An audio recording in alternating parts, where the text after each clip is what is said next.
ایک دکاندار سے پوچھا گیا، اس بند گلی میں کیسے روزی کما لیتے ہو؟ وہ مسکرا کر بولا، میں جہاں بھی چھپ جاؤں موت کا فرشتہ مجھے ڈھونڈ نکالتا ہے۔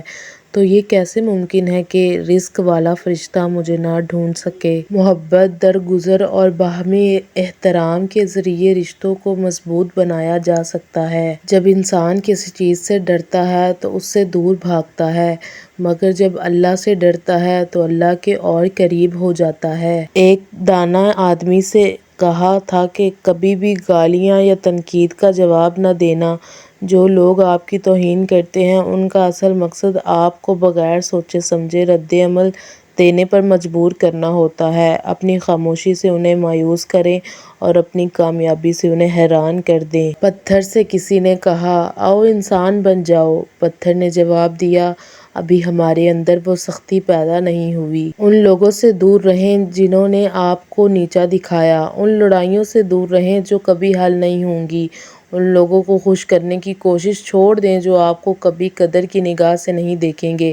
جتنا زیادہ آپ ان چیزوں سے دور رہیں گے جو آپ کی روح کو زہر آلودہ کرتی ہیں، آپ اتنے ہی صحت مند ہوں گے۔ دنیا میں سب سے مہنگی چیز ہے بھروسہ، جسے بنانے میں عمریں بیت جاتی ہیں اور گنوانے میں چند سیکنڈ لگتے ہیں۔ زندگی میں اہمیت ہمیشہ اسی کو دو جو تمہاری قیمت سمجھتا ہو۔ یہ انسان بھی بس پینسل کی مانند ہے، حالات کی رگڑیں اسے تراشتی ہیں تو اچھا اچھا لگتا رہتا ہے، اور اسی طرح رگڑیں کھاتے کھاتے یہ پینسل ایک دن فنا ہو جاتی ہے۔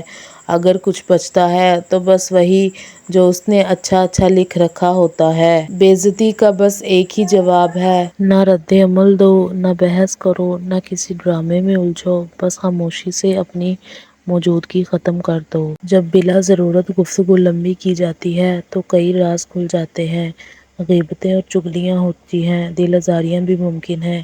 اس لیے بالمقدار ضرورت ہی بات کیجیے۔ زبان کی حفاظت کرو، کیونکہ عزت اور ذلت کی یہی ذمہ دار ہے۔ خوشی یا غم، کسی کے غم میں شریک ہونے سے اس کے غم آدھے اور کسی کی خوشی میں شریک ہونے سے اس کی خوشی دگنی ہو جاتی ہے۔ اتنی جلدی دنیا کی کوئی چیز نہیں بدلتی جتنی جلدی انسان کی نیت اور نظریں بدل جاتی ہیں۔ ایک عادت اپنائیں، اپنے مال کے ساتھ ساتھ اپنی صلاحیتوں کو بھی بانٹنا کریں۔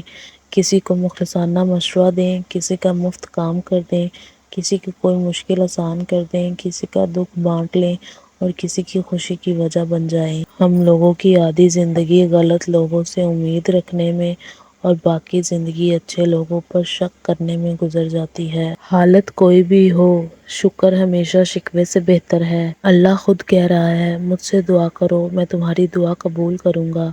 جب رب کائنات خود دعا کی دعوت دے رہا ہے تو پھر دعا کی طاقت پر شک کیسا؟ اپنے دل کی ہر بات اللہ کے سامنے رکھیں، کیونکہ وہ سنتا بھی ہے، جانتا بھی ہے اور بہترین عطا کرنے پر قادر بھی ہے۔ جس چیز کا تم دل سے یقین رکھتے ہو، کائنات اسے تمہاری طرف لاتی ہے۔ اللہ تعالیٰ فرماتا ہے، تو دل چھوٹا نہ کر، میں تیرے لیے بڑا انتظام کر چکا ہوں۔ لوگوں سے مت ڈرا کریں، لوگ کبھی بھی آپ کی دعاؤں میں رکاوٹ نہیں بن سکتے۔ اللہ نے آپ کو دینے سے پہلے لوگوں سے نہیں پوچھنا، کون ہے جو اللہ کو روک سکے اگر وہ کچھ عطا کرنا چاہے، اور کون ہے جو عطا کر دے اگر اللہ اپنی عطا کو روک لے۔ صبر ضائع نہیں جاتا، دنیا مکافات عمل ہے، کسی کا بھی صبر ضائع نہیں جاتا۔ یقین رکھیں، اللہ نہ صرف اس دنیا میں بلکہ آخرت میں بھی آپ کے ساتھ کی گئی ایک ایک اذیت کا بدلہ لے کر رہے گا، اور بے شک وہ بہترین بدلہ لینے والا ہے۔ آج کی اچھی بات، سلامت رہیں وہ لوگ جو اپنے الفاظ چن چن کر بولتے ہیں اس خوف سے کہ کہیں کسی کا دل نہ دکھ جائے۔ سورۃ یوسف۔ میں تمہیں ان لوگوں کے سامنے کھڑا کروں گا جنہوں نے تمہیں گرایا، مگر اس دن تمہارا نام اور مقام الگ ہوگا۔ سورۃ بقرہ۔ میرے ہارے ہوئے بندوں سے کہہ دو، میں کسی جان کو ان کی طاقت سے زیادہ نہیں آزماتا۔ سورۃ ضحیٰ۔ اور یقین جانے کہ عنقریب تمہارا رب تمہیں اتنا دے گا کہ تم خوش ہو جاؤ گے۔ اللہ فرماتا ہے، میں بہتری سے پہلے تھوڑی دیر کرتا ہوں اور انہی کو آزماتا ہوں جنہیں میں پسند کرتا ہوں۔ آپ قرآن کا ایک بھی لفظ سیکھیں اور سمجھ لیں تو اس پر رب کا شکر ادا کریں۔ کیونکہ قرآن کا سفر اللہ فقط اپنے چنے ہوئے بندوں کو نصیب کرتا ہے۔